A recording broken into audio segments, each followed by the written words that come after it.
аматерската радиостаница Кавадарци. Зборува аматерската радиостаница Кавадарци. Слушатели неготинци, Лафа радио Кавадарци.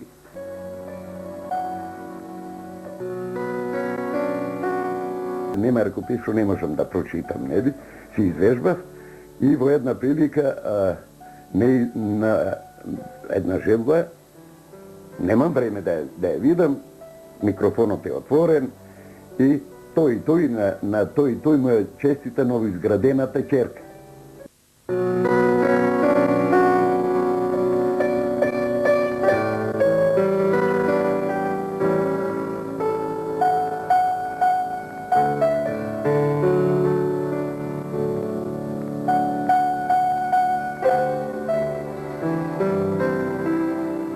Зборува аматерската радиостаница Кавадарци. Зборува аматерската радиостаница Кавадарци.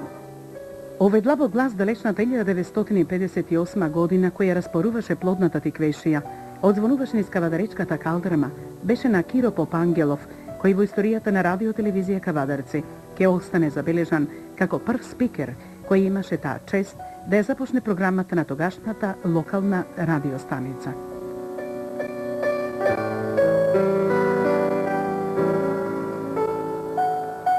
Беше тоа настан за тогашно Кавадарци, возбуда со двојна дилема, чудо за тоа време, зашто, како што велија старите, инката зборува, а спикерот го нема. Слушаат музика од кутијата, а пеачот не се гледа. Со милозвучниот и допадлив глас, со препознатлива боја и добра дикција за тогашно време, Киро ја отвори првата страница на почетоците на сегашната радиотелевизија Кавадарци. Видно расположен од нашата посета со благородна насмевка на лицето, не прими во својот дом, расположен да зборува за тоа време. За миг со мислите одлета далеко во минатото, во годините кога покрај директорувањето во трговијата, најмногу од се сакаше да седне во малото импровизирано студио и да ја води програмата. Спомените навираат како река, тивко, ткајќи ја животната приказна на спикерот Киро. Мина сигурно преку 40 години. Јас тога и како млад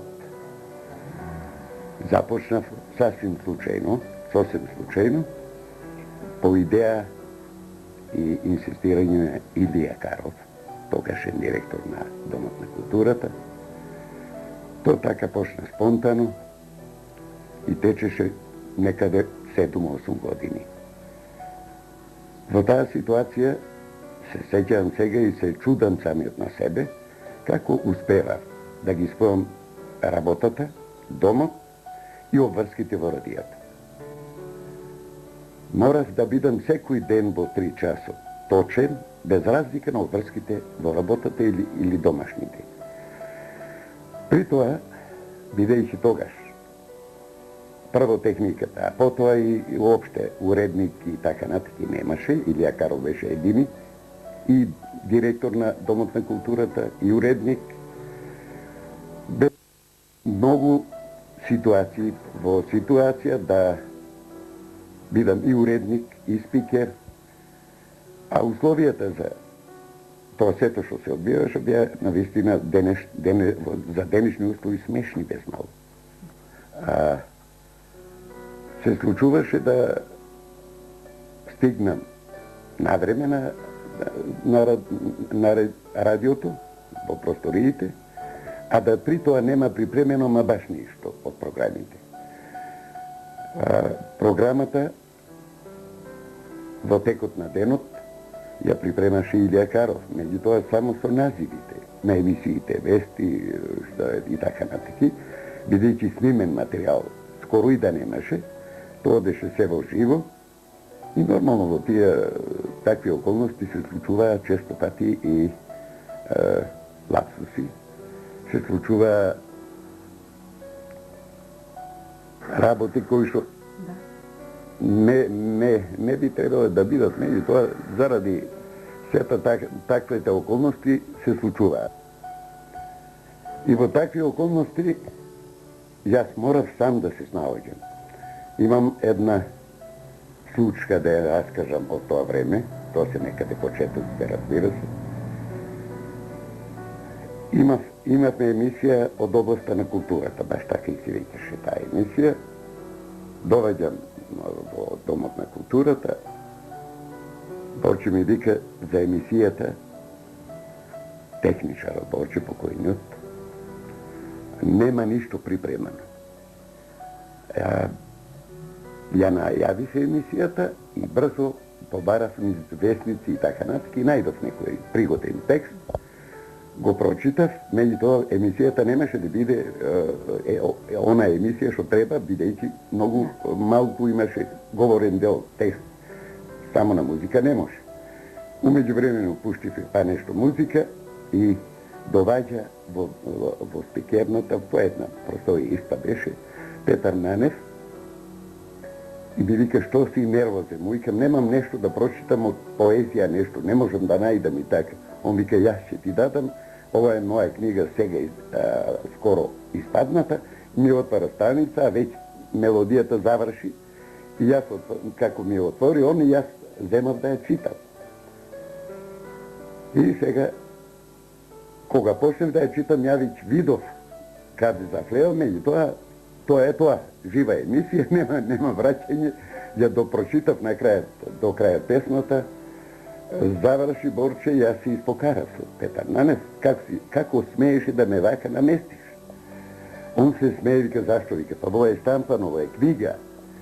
А текстот на песната за тогашни прилики навистина беше фрапантен. Тоа прилики неродке, дозволи ми на твојата неизорана нива да го пуштам ралото на иднината и така натака, у тој стил. Јас му реков, ова не смее да иде, али отиде, нема враќање, нели? Умеѓувремено си одеше емисијата и доваѓа Илија Каров, слушал во Бриони, сиот у пот зазбиван, Киро како смееше таква работа. Му вика, меве го виновникот. Абе шо, едноставно ми се уфрди во емисијата, го прашав и он ми ја даде книгата, ја немав време да ја прочитам и така.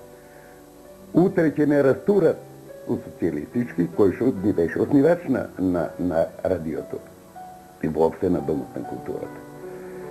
И навистина тоа и се случи, меѓутоа бидејќи он беше доволно влијателен, нели, тоа стана без последици и така.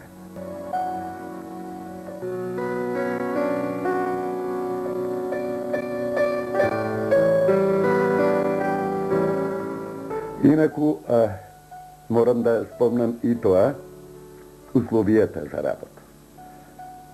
Неопоредливо према вашите. Право вие, веројатно, и сигурен сум, имате се снимено и грешките се си остануват кај вас, не ги гледаме гледачите. Да, некои директни емисии. Добро, али вие сте и професионалци, тоа мора се каже, посветени на тоа.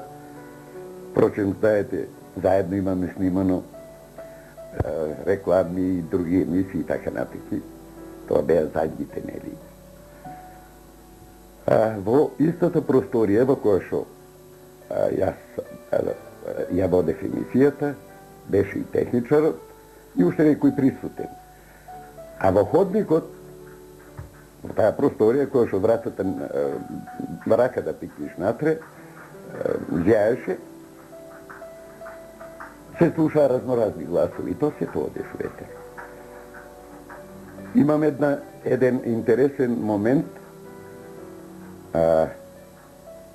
имам подолг текст да читам и откажа микрофонот на масата. Во тој момент техничарот брзо уклучи друг микрофон, меѓутоа со краток гајтан јас не можев таму. Клекнавме доле, Магда Гечева беше уредник, ми го држи текстот, јас клекнат и така го дочитав. Тоа е ситуација кај што многу тешко диафрагмата и читањето, нели, и ваздухзимање и така натака. Од тоа време има доста, има и лапсуси мои, морам да си ги кажам. Многу долги ни беа емисиите и многу тешки емисиите, тогаш ги вика по желби. Желбите, нели? Тоа беше масовно, од цела тиквешија се случуваше да од изутрина, од 8 часот од колку почнуваме да не стемнеш, се вика. Во таквата една фрка, бидејќи текстовите не беа куцани. Кој како умее со ракописите и така, од тогаш ми е останато и техника, нема ракопис, што не можам да прочитам, нели? Си извежбав и во една прилика на една желба, немам време да ја видам, микрофонот е отворен и тој му е честита новоизградената ќерка. Ја куќа, нели, кој читаш, може да се деси, и замина тоа. И имаше такви доста. Моравме да импровизираме, моравме да се снаоѓаме. Почнувајќи од текстовите, овие желбите што ги реков и така натки, техниката ни беше очајна. У тоа време ентузијасти бевме, јас го сакав тоа, тоа ми беше у душа. Впрочем, можда и го сгрешив кариерата. Снимав ми радиодрами. Тие радиодрами, текстовите ги наоѓаш Илија Каров, Васо Ангелов, кој што беше професионален глумец, актер, и ги снимавме тие под неверојатни тешки условија. Не тешки да речем, и то ненормални би рекол. Еден микрофон, да речем, учесници 7-8, па сај се подава така наткен, и тоа очевидно не беа успели, бидејќи, морам да речем, не да се пофалам, што викаме кавадарчани, и тоа навистина многу популарни, па на секој сите овие ласците исто така ми ги повторува. Значи се слушало радиото. Во тоа време немаше телевизија. Нормална беше таа една појава. А интересно е да многу имавме од градско, од Неготино, селата околни, тие желби, тоа настапи и така натаму. Учествував и во културниот живот на градот, да го речем, во надпревари овие меѓу градовите имаше, се викаше емисијата Вие пред микрофонот. Бевме многу успели како град, бидејќи успеавме да ги победиме и Струмица и дома и тука, Привет, тука и дома и така натки, бевме меѓу првите. И од тоа време има исто така доста спомени. Сега ќе го поврзам она што ми е останато како белег слушатели неготинци, Лафе радио Кавадарци. Морам да направам една да кажем една вистина. Тоа се случи надпревар имавме со Привет. Солдатов покојниот водеше емисијата и од нашата страна, од Кавадарци, во една емисија која што требаше да се поводи мелодијата, се пушта кратко и која мелодија или кој актер и така натки, учествуваше Мурџев во таа емисија, а бидејќи Тодор Мурџев беше преполн со знаење на тогашните мелодии. Денеска е многу тешко да се тоа пратиме и тоа релативно малку беа, нели? Али он ги погоди сите и Солдатов му вика: каде работите вие? Јас сум професор, а овде е по радиото, техничар сум. Затоа ли вика, и тога она пушти таа крилатица ли, како да ја речем, не знам. Така, значи, Лафе радио Кавадарци, слушатели неготинци. Ако дојде телевизија, тога ќе видите. И така. Спомените се чини за миг му крадоа по некоја брчка од лицето на Киро, зашто сеќавајќи се на тоа време како да се подмлади, како да се најде во студиото и посака да се присети како беше тоа некогаш, па со веќе засипнат глас за кој вели дека е отпушењето, растреперено ни прочита. Народна банка на Република на Македонија. Сообштение. Во пресвет на воведувањето на евробанкнотите, што ќе се реализира од 1.1.2002 година до 28.2.2002 година, Народна банка на Република на Македонија им препорачува на граѓаните замената на валутите од 12 земји членки на Европската економија и монетарна унија со евро да ја вршат само кај банките во Република Македонија. Тивок по природа, тој остана заробеник на љубовта кон спикерството. Добар колега, другар, пријател, кој би согорел во име на добра глума на штиците што значат живот. Така вели актерот Васо Ангелов, кој многу години соработуваше со Киро. Со Киро долго време работевме и тоа не може да се каже во некој зборов или во една емисија. Затоа што тоа бе над 10-15 години. Имаше многу работи така за кажување, бидејќи заедно работевме и во радиостаницата како спикери, заедно работевме и во театарот како аматери во тоа време и има още многу други работи. Често пати одехме по турнеи, и турнеите беа по селото, знаете како, немаше средства да се оде по градови, а одехме и на фестивалите во Велес, кои се одржува овие регионалните. Чира си имаше една мана, најтешко го учеше текстот. И секогаш книгата беше пред него оставена. И некои улоги кои играше, или ќе биде некој председател, или председател на судот, или нешто, не се сеќам, мислам од се викаше представата, сега многу представи беа, ама таа представа, мислам од се викаше Младоста пред суд, баш во Велес ја даваме, и на Киро отворена книгата на бирото. Почна представата и Киро ќе зборот так ќе заглавија некаде кикс и одма ќе дојде да прочита од на текстот. И еден од публикот му вика: ајде престани да читаш едно за секој научи таа улога.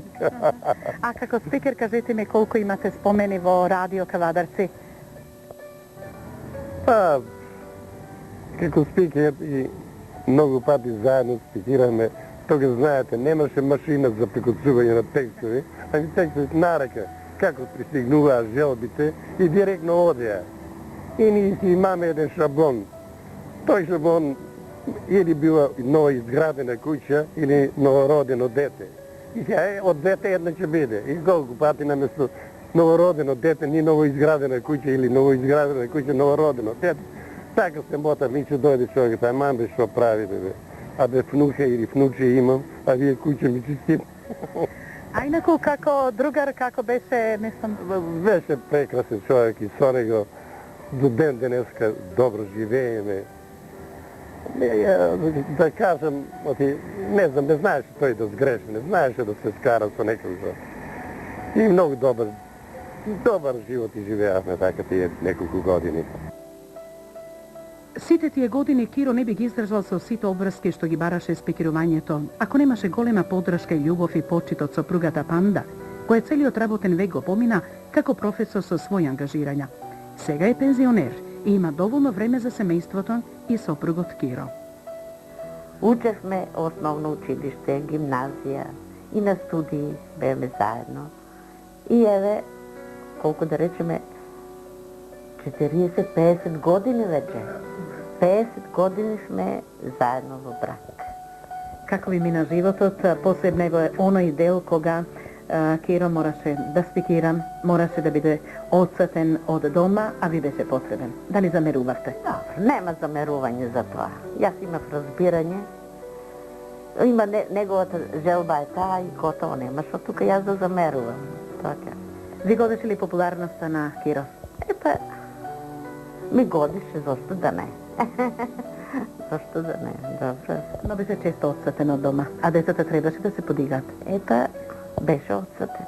Не може, кога некој се фате вамо, тамо, секаде, и да биде и дома, јасно е тоа дека не може. Или ќе требаше да одите на некоја веселба, а Киро мора да биде во програма во недела? Добро, се наоѓаше време за се. Така го подредуваме животот да има време за се. Киро Попангелов и по пензионирањето за секогаш ќе остане спикерот, зашто даде огромен придонес во првите години на нашата радиотелевизијска куќа, белег кој нема да се избрише никогаш.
Тој сега ужива во благодетите на пензионерскиот живот, имајќи доволно време за сопругата Панда, за синовите Златко и Васко, за снаите и за најсаканите внуците, на кои често им раскажува за својата љубов кон спикерството. А со Панда ги оставивме во една идилична атмосфера, како заедно ги прелистуваат албумите со фотографии и се сеќаваат на сите убави нешта кои се зад нив, посакувајќи си многу здравје и среќа во семејството. А нам напуштајќи го домот, како да ни остана во спомен гласот на Киро. Зборува аматерската радиостаница Кавадарци. Зборува аматерската радиостаница Кавадарци. За се што придонел во радиото, му благодариме.